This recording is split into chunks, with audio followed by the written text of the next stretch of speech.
As a female in sport, I do think there's a lack of representation.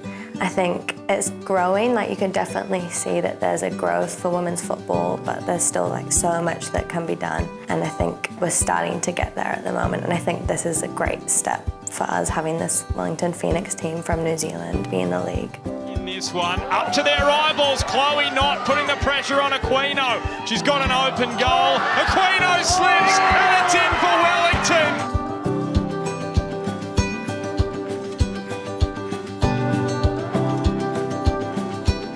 My name is Knott and my position for the Wellington Phoenix is striker. My passion for football began in England, so I lived there until I was 13.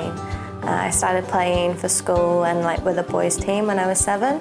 And then I think just in England you just learn to love football, we're always watching it. My dad loves football. And so played from 7 years old and then moved to New Zealand and just continued, just loved it so much. So this is the first ever professional women's team in New Zealand, ever in history, which is just so exciting. We've never had anything like this before, and so that's why it's such a huge deal, especially a big reason why I really wanted to be a part of it. It's just a part of history. It's really cool for New Zealand.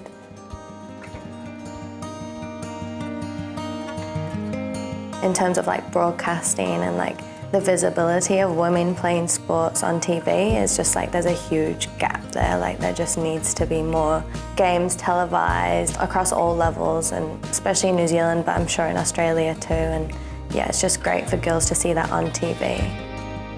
In my football career, I think just the way you're treated as a woman who wants to be a professional athlete, and I think especially not having a team in New Zealand for so long, not having a professional career to aspire to without having to move your whole life overseas. There was a big gap there, and I think for me I struggled a lot with that. I came back and had to basically make a decision about whether I wanted to stay away from my family for potentially 5 years so that I can pursue football as a career, or basically give it up or play at a lower level in New Zealand just so that I could make money. So I've definitely experienced that on a personal level. I definitely see a growth in representation in women's sport. I think for me personally, just being in this league and you see the ALeagues kind of coming together, the change of the name, and having double headers, which I think was really cool, just having the men's team back up with the women's team and kind of doing things in unison and combining social media channels and that kind of thing. I think that's just so cool. It's a really good step, and I think our social media in particular, when I watch the Wellington Phoenix social media admin and things like that, they're very good at combining the two teams together and making sure that it's equal representation and visibility, which I think is awesome. It makes me feel really good to know that we've got people backing us as a female in sport, and I think a lot of the girls feel the same way, to know that people are there behind you, supporting you, and trying to increase your visibility and representation. If I had one piece of advice for young aspiring female athletes, it would be to dream big, set big goals, and just know that there are athletes who have paved the way before you and it's achievable and you can do it.